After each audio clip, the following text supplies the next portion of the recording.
Welcome to the Akashic Musings podcast. My name is Laura Mazzata, and I will be your guide during this sacred experience. I'm an Akashic healer and teacher, and have also been a therapist for almost 20 years. This podcast is your go-to opportunity for all things healing, inspiration, and empowerment. I will be sharing potent wisdom from divine intelligence in the space of the Akashic Records. For more understanding of what the Akashic Records are, I encourage you to listen to episode 1 or head over to my website at www.theakashictherapist.com. I'm so grateful to have you here, receiving the powerful, energetic shifts that radiate through these messages. Just by listening in, you're doing your part to raise the vibration of the planet and fully realize our natural state of wellness and vitality. Without further ado, here's today's episode.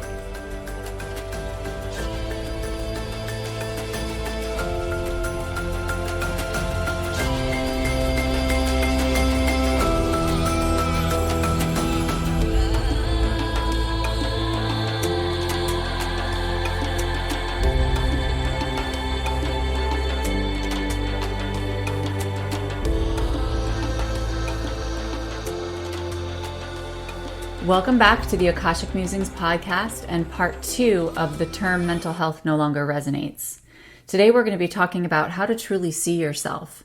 On the last episode, we were talking a lot about the concept of mental health in general and how you can shift your perspective around your conceptualization of mental health, because the term mental health really implies that there's something unhealthy about how we're currently operating. It's a very problem-based approach and system, and implies that we need to reach a certain mental and emotional state to be considered healthy.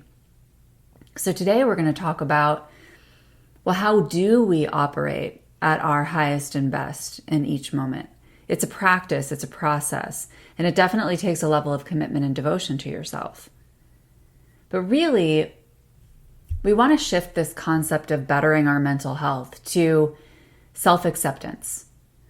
Whatever we call it, whether you call it mental health, whether you call it shadow work, whether you call it inner child work, the spiritual healing journey, expansion work, whatever you want to call it, it comes to self-acceptance in this present moment. That there's absolutely nothing wrong with you, just like the first episode said. And when we look at something that's that's deficient or a deficit within us, how can we get to a space of expansion and joy when we feel like we are somehow flawed? Instead, it's coming into this beautiful acceptance of, this is the blueprint that I've been handed by the universe. This is the mix of personality, energy, physiology, mindset that's been uniquely put together for me, because the people who are engaging with me in life are meant to understand my message, to allow my energy to activate them, to allow it to move through them in a way that changes people and changes the planet. And it's really beautiful to realize that level of impact and how vital you are just by being uniquely you. Instead of saying, well, you're ADHD, or you have schizophrenia, or you have bipolar disorder, or you're anxious. All of these things that make us feel set apart, set aside, different, flawed. Something is amiss within our fields. Rather than looking at all of it as energy. The anxiety comes into our field, and it feels like it's wrong because it's not feeling safe to express itself through us. We get to be this really centered, accepting, holding space for any energy that moves through, and being able to witness it and say, I see you.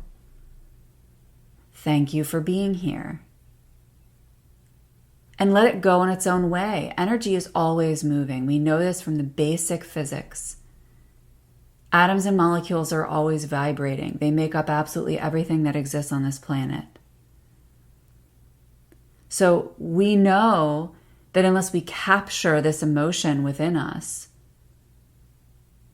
and create stories around it and make ourselves wrong around it, meaning that it becomes sticky then, right? It's kind of trapping us. And the trap is really an illusion because all this is energy. It's energy that's being handed to us by Source, that's flowing through us. And we want to appreciate what Source is offering us. Why are we making Source wrong? Why are we making the universe wrong? It's handing us this energy for a reason, and we're meant to just be with it, to just witness it, to allow it. We are vessels of divine energy moving through us.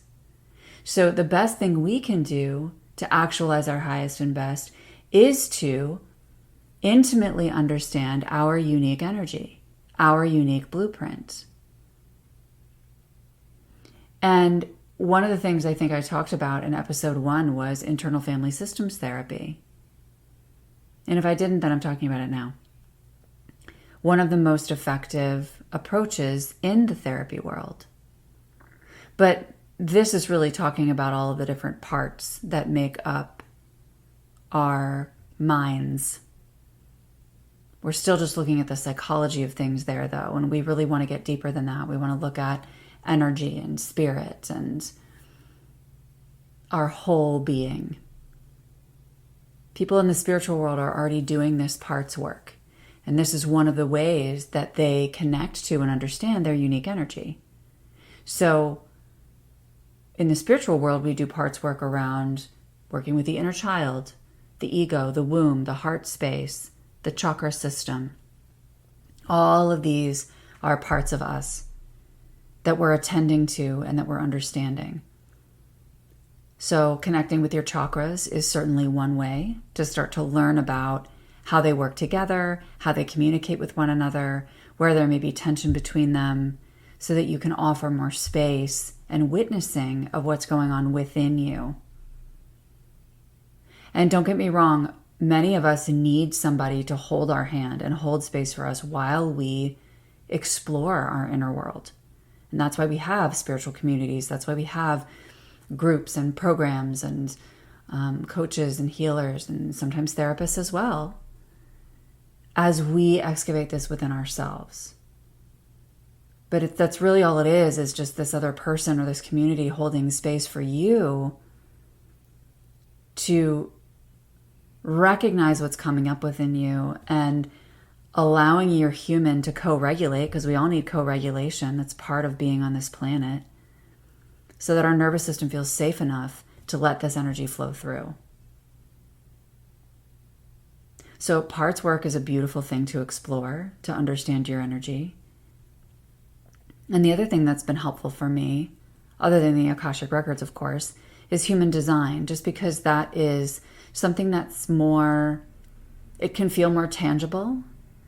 And then the Akashic records is extremely expansive, and it can almost feel intimidating to people because it's just such a big space to navigate.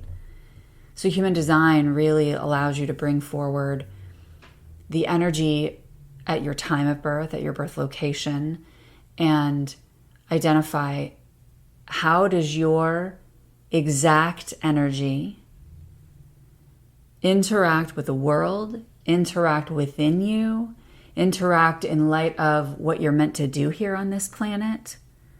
So if you've never accessed human design, you can go to jovianarchive.com or mybodygraph.com and just have your birth date, birth time, and birth location handy. And you can type that in.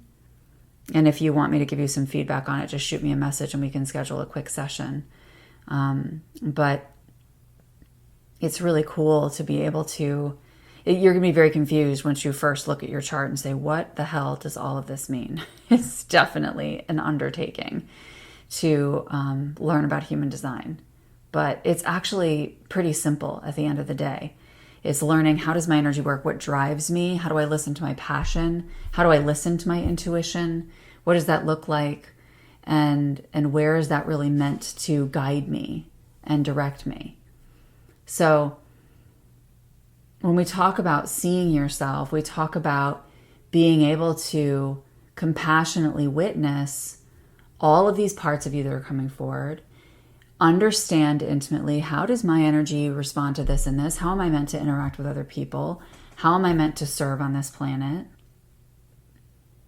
and to really give space for these emotions to move through our field in a way that feels safe, in a way that feels easeful, and really patient and compassionate, almost like we're just watching our kid at a playground, right? This is, again, that reparenting concept that can come into play.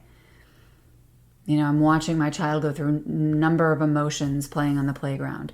Might fall down, might get into a tussle with another kid, might have this huge feeling of freedom on the swings, so much exhilaration on the slide, right? And we just witness it. We want to do the same things, almost like an observer of our own energy. Okay, so this is not going to happen overnight, this concept of coming into self-acceptance, but it's being able to say, no matter what emotion comes through me, there's no negative emotion, right? There's only judgment. So it's just viewing all of this as energy without putting all of these labels on it and making something wrong and flawed about us or about the energy that's coming forward, and allowing more. I actually just guided my Vitality clients through this. Vitality is my flagship program, and we just sat with this energy of, I believe we were working with forgiveness, but you can use anything that you want. And when we process forgiveness, anger and resentment can come up, and anxiety and guilt. All sorts of things can come up when you're starting to process forgiveness. And I have my own perspective on that for another episode. But it was really saying, okay, let's sit with this together. How do we just allow and witness in a way that feels not like we're going to be a runaway train with our emotions, and that we can still feel really centered and grounded and held, and literally follow the flow and let it guide you moment to moment. And it's really beautiful to be able to feel the energetic shift when you engage in this process. You may not consciously understand what's moved through you, although most of the time you will. But the fact is, you're going to feel lighter, and it's the feeling that's important, not the conscious understanding. And I think that's what we get lost in the mental health world a lot, is the conscious understanding of what's going on with us and how we can fix it and how we can resolve it. And we need to realize that we don't have to know everything. We don't have to know everything about our past trauma. We don't have to know everything about why we're upset.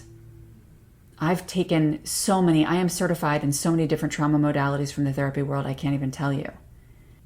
And that's actually what motivated me to create a trauma-informed care certification from an energetic and spiritual perspective, because it just didn't go deep enough. No matter how many modalities we used, it was still so re-traumatizing and would leave people in this space of feeling like they're hitting their head against the wall and they're not going anywhere.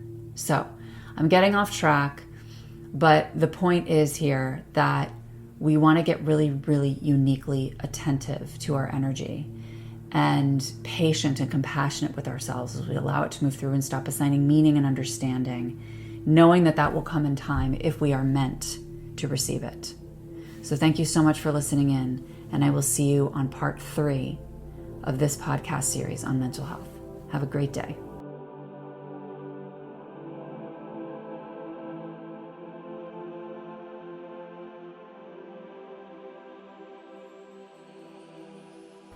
Thank you for joining me for this episode of the Akashic Musings podcast. I'm so grateful you're taking the time to integrate healing at the deepest level. If you loved this episode, connect with me on Instagram at Emerge Healing and Wellness, or contact me through my website at www.theakashictherapist.com. I'll see you next week on the next episode of the Akashic Musings podcast. Bye for now, and have a wonderful week.